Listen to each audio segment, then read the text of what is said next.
जैन साथियों, स्वागत है आप सभी का एक बार फिर से। उम्मीद है दोस्तों आप सभी बेहतरीन होंगे और आप सभी की तैयारी बहुत शानदार चल रही होगी। तो दोस्तों आप सभी को पता है कि हम लोग लगातार आरआरबी एलपी के 2018 का जो प्रीवियस है उसको सॉल्व कर रहे हैं। आज हम लोग दोस्तों जीके जीएस में तीसरी शिफ्ट करने वाले हैं। अगर दोस्तों आपने सभी वीडियो हमारे प्रीवियस वाले नहीं देखे तो लिंक नीचे डिस्क्रिप्शन में दिया गया है, वहां से देख लीजिए, आपको सारे वीडियोस मिल जाएंगे। बिना देरी के शुरुआत करते हैं आज के पहले क्वेश्चन से। लगभग हमने इसमें 20 क्वेश्चन हमें साइंस और जीके के मिले हैं, वो हमने इसमें उठाया और बहुत बेहतरीन है। चलिए शुरुआत करते हैं आज के पहले क्वेश्चन से। पहला क्वेश्चन आप सभी की स्क्रीन पर ये रहेगा। राइट आंसर क्या है? क्वेश्चन कह रहा है कि इसमें साइंस और जीके जीएस दोनों के क्वेश्चन है, ठीक है। और इसमें हमने करंट के क्वेश्चन हटा दें क्योंकि 2018 वाले 2015 2016 ऐसी करंट पूछी गई थी जो आपके लिए इंपॉर्टेंट नहीं है। किसी अनुदैर्घ्य तरंग में लगातार दो संपीड़न और दो लगातार विरलीकरण की प्रक्रियाओं के बीच की दूरी को क्या कहा जाता है? देखिए, अनुदैर्घ्य जब तरंग चलती है तो आपने देखा होगा एक संपीड़न होता है और एक विरलीकरण होता है, उसके बीच की जो दूरी होती है आपको पता है उसे ही तरंग दैर्घ्य बोला जाता है। और इसे किससे दोस्तों? लेमडा। इसको किससे दोस्तों? लेमडा से प्रदर्शित करते हैं। किससे? लेमडा से इसको क्या किया जाता है? व्यक्त किया जाता है। क्लियर? आप सभी को याद रखेंगे। चलिए नेक्स्ट क्वेश्चन, आइए अगले पर चलते हैं। ये लीजिए, क्या सर चार्ल्स विल्किन निम्नलिखित में से किस अनुवाद के लिए प्रसिद्ध है? एक मिनट दोस्तों, सर चार्ल्स विल्किन किसके अनुवाद के लिए प्रसिद्ध है बताएंगे। सर चार्ल्स विल्किन किसके अनुवाद के लिए प्रसिद्ध है? तो क्या बोलेंगे? सर चार्ल्स विल्किन आपको पूछा था भगवत गीता के लिए। किसका दोस्तों? भगवत गीता के लिए।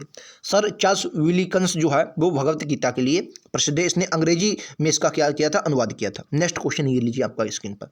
आवेश का एसआई इकाई क्या हो जाएगी? आवेश की आपको रटा होगा ये क्वेश्चन। आवेश की दोस्तों वस्तुओं को आपस में रगड़ने से उस पर आवेश की मात्रा संचित होती है, ये बात आपको याद रखनी है। और इसका जो मात्रक हो जाएगा वो कुलाम हो जाएगा, ठीक है। कुलाम हो जाएगा, ठीक है, याद रखें, कुलाम हो जाएगा। क्लियर है? आइए अगर मैं और भी जैसे एम्पियर, एम्पियर विद्युत धारा का है। ये किसका है दोस्तों? विद्युत धारा का है। ये किसका है? ये विद्युत धारा का है, ठीक है, विद्युत धारा का, ठीक है। उसके बाद वाट की बात करता हूँ। वाट आपको विद्युत शक्ति का है। ये किसका है दोस्तों? विद्युत शक्ति का है। ये किसका है दोस्तों? विद्युत शक्ति का है, ठीक है, याद रखेंगे। जूल कार्य और ऊर्जा का, कार्य और ऊर्जा का क्या हो जाएगा दोस्तों? जूल हो जाएगा, याद रखेंगे। विद्युत धारा, ठीक है।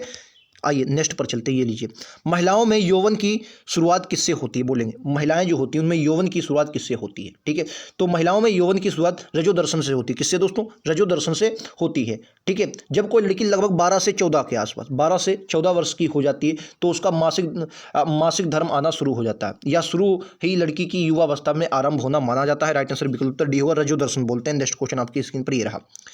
जब एक नाविक आगे दिशा में कूदता है तब नाव पीछे की तरफ हटती है। यह उदाहरण न्यूटन के कौन से नियम को दर्शाता है? बोलेंगे न्यूटन के किस नियम को दर्शाता है? तो आपको पता होना चाहिए न्यूटन के किसको। ऑप्शन नंबर क्या हो जाएगा बताएंगे। तो ये गति का तीसरा नियम क्या होगा? गति का तीसरा नियम, याद रखेंगे। गति के तीसरे नियम को दर्शाता है, जिसे प्रत्येक क्रिया के बराबर परंतु विपरीत दिशा में प्रतिक्रिया होती है। क्रिया प्रतिक्रिया का नियम भी कहा जाता है। राइट आंसर क्या होगा? आपका सी होगा, ठीक है, ऑप्शन नंबर सी। चलिए नेक्स्ट क्वेश्चन, ये देखिए, ये आपको बताना है। ये हाँ, इनमें से बताना है, ये आपको जी के मान के बारे में बताना है कौन सा कथन गलत है। जी के मान के बारे में कौन सा कथन गलत है? क्या चंद्रमा पर जी का मान पृथ्वी पर जी के मान के बराबर होता है? बिल्कुल सही हो जाएगा भाई। चंद्रमा पर जी का जो मान होता है वो पृथ्वी पर जो होता है जी का मान बराबर होता है, बिल्कुल सही है। अगले पर चलते हैं। एक दूसरे से 1 मीटर की दूरी पर रखी वस्तुओं, एक दूसरे से 1 मीटर रखी पर दो वस्तुओं जिनके द्रव्यमान 2 किलोग्राम और 2 किलोग्राम है, जिनके दोनों एक द्रव्यमान 2 किलोग्राम और 2 किलोग्राम है दोनों वस्तुओं के बीच लागू होने वाला जो गुरुत्वाकर्षण बल होगा वो 26.268 गुणे 10 की पावर -11 n होगा, मतलब न्यूटन होगा। तो ये आपका क्या सही है? बिल्कुल सही हो जाएगा। आप इसको फार्मूले से लगाएं, जी बराबर m1 बटे m2 गुणे बटे आर स्क्वायर से। इसको ये जो फार्मूला होता है न्यूटन का, जी बराबर जी के गुणा में होता है ये m1 m2 बटे आर स्क्वायर, इसे आप लगाएंगे तो ये बिल्कुल सटीक बैठेगा, ये आपका आंसर सही हो जाएगा, ठीक है। ऑप्शन नंबर सी देखते हैं। न्यूटन के गुरुत्वाकर्षण का नियम प्रयोगशाला में ही मान्य है? गलत बात है भैया, सबकी जगह मान्य है, प्रयोगशाला में ही मान्य, ये बात गलत है। अगला देखते हैं। बल दो वस्तुओं के बीच की दूरी के वर्ग के व्युत्क्रमानुपाती होता है। बल जो होता है वो दो वस्तुओं के बीच की दूरी के वर्ग के व्युत्क्रमानुपाती होता है, बिल्कुल सही, अभी हमने देखा है। आर स्क्वायर जो होता है, ठीक है, तो आपका ये भी आपका सही हो जाएगा, ठीक है। आइए अगले पर, तो आपका इसमें आंसर क्या हो जाएगा? सी हो जाएगा, क्योंकि आपका सिर्फ और सिर्फ सी गलत है, ठीक है। तो राइट आंसर क्या हो जाएगा? नेक्स्ट क्वेश्चन, ये देखिए, कह रहा कौन सा कथन गलत है आपको बताना है। कौन सा कथन गलत हो जाएगा ये आपको बताना है। कह रहा सोडियम का लैटिन नाम नेट्रियम होता है, सोडियम जो होता है उसका जो लैटिन नाम होता है नेट्रियम होता है। तो सोडियम को आपको संकेत पता होगा, ये नहीं होता, कुछ जो होते हैं इनका लैटिन नाम के अनुसार इनका जैसे नाम रखा जाता है। जैसे चांदी है, चांदी का अर्जेंटीनम, चांदी को क्या बोलते हैं, अर्जेंटीनम बोलते हैं, यानी कि चांदी का जो संकेत हो जाएगा क्या हो जाएगा, एजी होता है।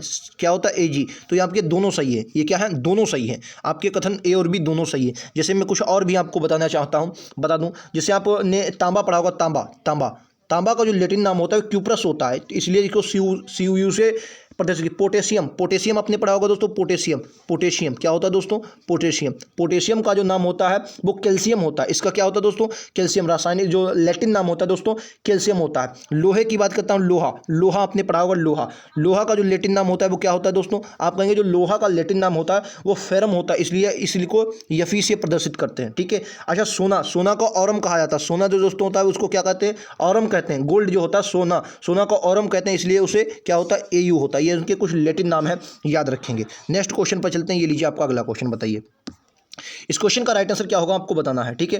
क्वेश्चन कह रहा है कि कौन सा कथन गलत है, आपको ये बताना कौन सा कथन गलत हो जाएगा।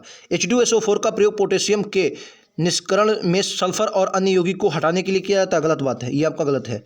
सोडियम हाइड्रोक्साइड NaOH को मूल प्रकृति हाइड्रोजन के आयनों की उपस्थिति के कारण होती है, आपका सही है, केवल एक सही हो जाए। क्या होगा दोस्तों, केवल एक सही है, इसमें क्या है दोस्तों, केवल एक सही है। नेक्स्ट क्वेश्चन, ये बताइए गतिज ऊर्जा किराया स्थितिज ऊर्जा और गतिज ऊर्जा के परिवर्तित किया जाता है, निम्नलिखित में से किन विधियों में से किस स्थितिज ऊर्जा को गतिज ऊर्जा में परिवर्तित किया जाता है, ठीक है। तो आपको बताना है स्थितिज ऊर्जा जो है वो गतिज ऊर्जा में कैसे परिवर्तित होगी, उसका एक उदाहरण बताना है। एक पंखे का विस्फोट, पटाखे का विस्फोट, एक टार्च का ऑन करना, ठीक है, एक टार्च को ऑफ करना, या पेंडुलम का झूलना। तो आपको याद रखना, पेंडुलम जब झूलता है, पेंडुलम का झूलना जो होता है वो भैया PE यानी कि स्थितिज ऊर्जा का गतिज ऊर्जा में परिवर्तन का उदाहरण है, याद रखेंगे। राइट आंसर विकल्प उत्तर डी होगा। नेक्स्ट पर चलेंगे, ये लीजिए आपका अगला क्वेश्चन, बताइए संतृप्त हाइड्रोकार्बन को क्या कहा जाता है। जो संतृप्त हाइड्रोकार्बन होते हैं उनको क्या कहा जाता है, संतृप्त हाइड्रोकार्बन को क्या कहा जाता है। तो राइट आंसर सी होगा एल्केन। संतृप्त जो हाइड्रोकार्बन होते हैं उनको एल्केन कहा जाता है, याद रखेंगे। संतृप्त हाइड्रोकार्बन को एल्केन या पैराफिन भी कहते हैं, क्या बोलते हैं, पैराफिन भी बोलते हैं, याद रखेंगे। क्या दोस्तों, उनको पैराफिन भी कहा जाता है, ये भी बात आपको याद रखेंगे। और एक बात ये भी याद है, जो संतृप्त हाइड्रोकार्बन होते हैं उनमें उपस्थित जितने भी कार्बन होते हैं परमाणु एक दूसरे के साथ एकल बंध बनाते हैं। कैसे दोस्तों, एकल बंध बनाते हैं, ये भी बात आप सभी को याद रखें। कौन से बंध बनाते हैं, एकल बंध बनाते हैं, ये भी बात आप सभी को याद रखना है। संतृप्त हाइड्रोकार्बन का जो सामान्य सूत्र होता है अगर वो पूछा जाए तो क्या बोलेंगे, CnH2n, ये 2n है, ठीक है, और प्लस का 2, ये आपका संतृप्त हाइड्रोकार्बन का ये आपका क्या हो जाएगा, सामान्य सूत्र हो जाएगा, ठीक है।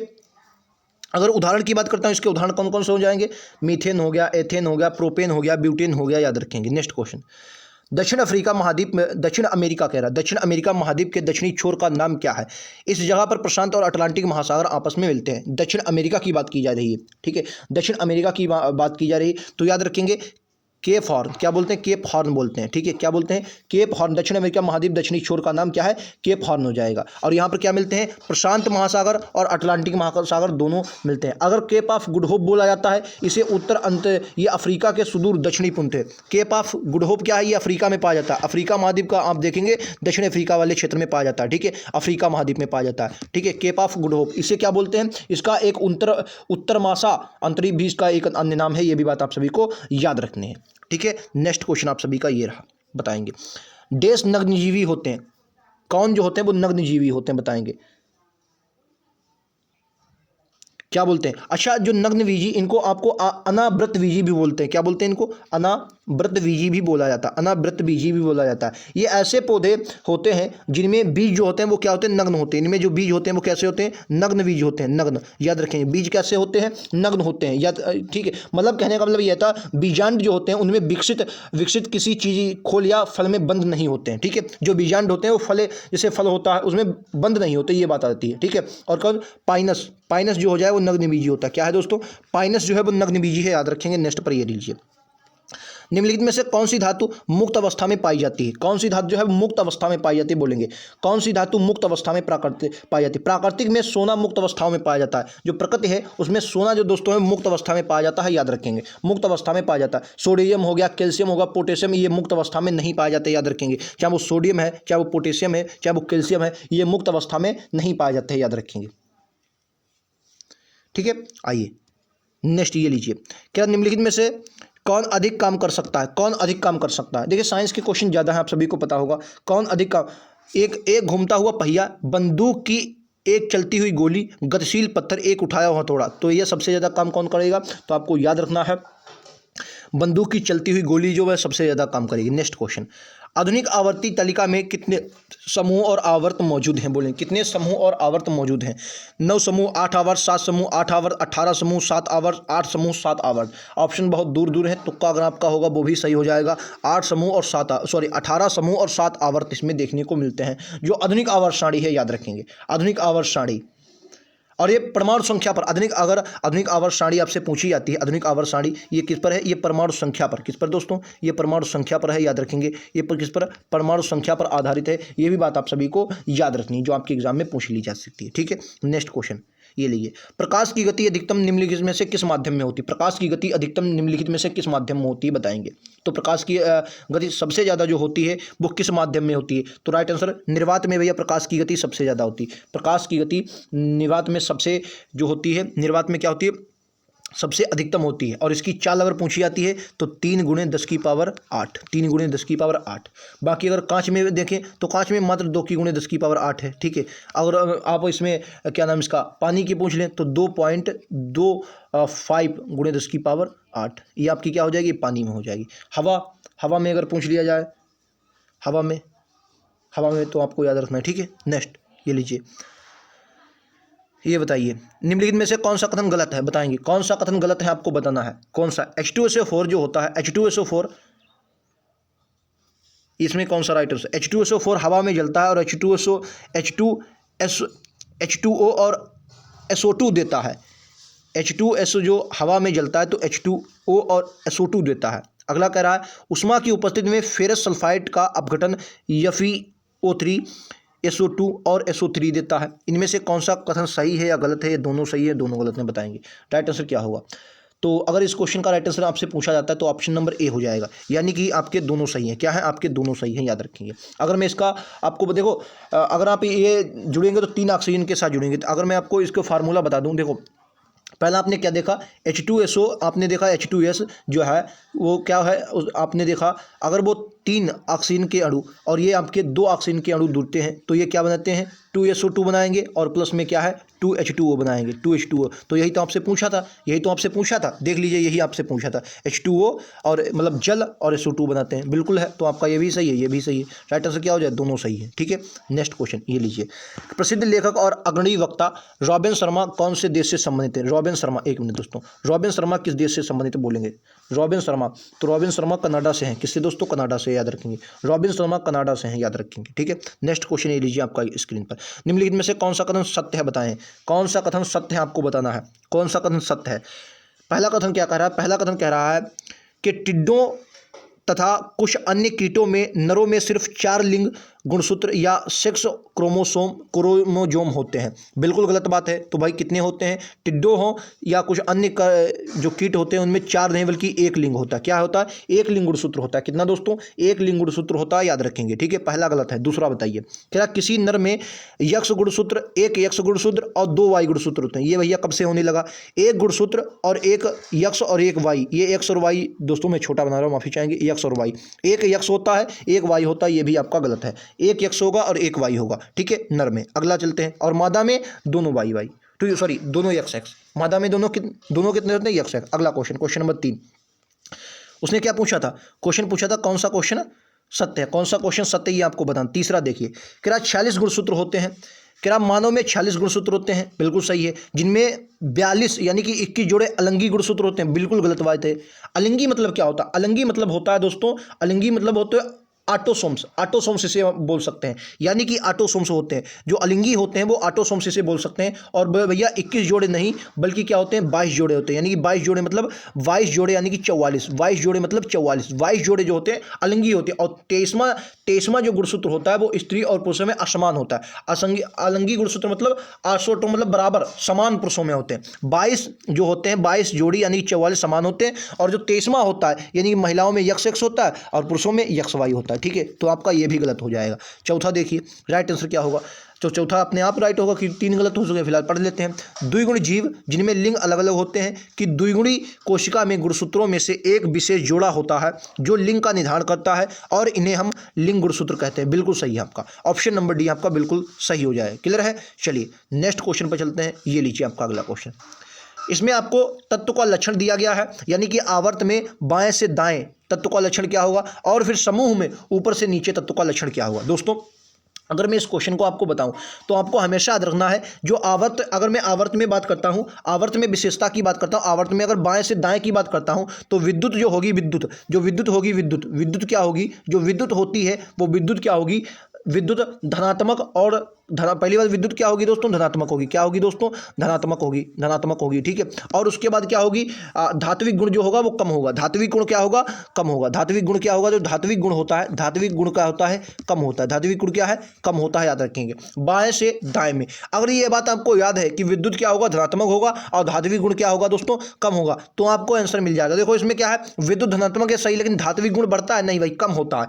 धात्विक गुण क्या होता है, कम होता है। दूसरी बात कहिए कि विद्युत धनात्मक है ठीक है, लेकिन धात्विक गुण बढ़ता है, धात्विक गुण भैया कम होता है। तीसरी बात देखिए, विद्युत धनात्मक है सही है और धात्विक गुण भी क्या है, घटता है, ह्रास भी होता है, बढ़ता भी है। ठीक है। तो राइट आंसर क्या होगा, सी होगा, याद रखेंगे। राइट आंसर क्या होगा, सी होगा। ठीक है। राइट आंसर क्या होगा, सी होगा। ये आपका किसमें, ये जो ह्रास होता है यानी कि बढ़ता है, यानी घटता मतलब ह्रास होता है और बढ़ता है, वृद्धि होती है, ये किसके, ये समूह के तत्व दिए हैं, ये समूह की बात दी गई। ठीक है। चलिए नेक्स्ट क्वेश्चन ये लीजिए। तो यही थे हमारे मतलब साइंस के और जीके जीएस के क्वेश्चन, जिसमें जीके जीएस के बहुत नाम मात्र के क्वेश्चन आते हैं, साइंस के क्वेश्चन ज़्यादा आते हैं। मैथ हो गया, रीजनिंग हो गया, जीके जीएस साइंस हो गया, 3% 75 क्वेश्चन आते हैं। मैं आपको लगातार करवा रहा हूँ। चैनल में जाएंगे, चैनल पर जाएंगे तब भी आपको वीडियो मिल जाएंगे, वरना नीचे प्लेलिस्ट आपको दी गई है, डिस्क्रिप्शन में जाएंगे, आरआरबी एलपी पीवाईक्यू के नाम से प्लेलिस्ट दी गई, उस पर क्लिक करेंगे, सारे वीडियोस आपको मिल जाएंगे। ठीक है। तो मिलते हैं अगले वीडियो में। आज के लिए इतना ही। थैंक यू दोस्तों। जय हिंद, जय भारत।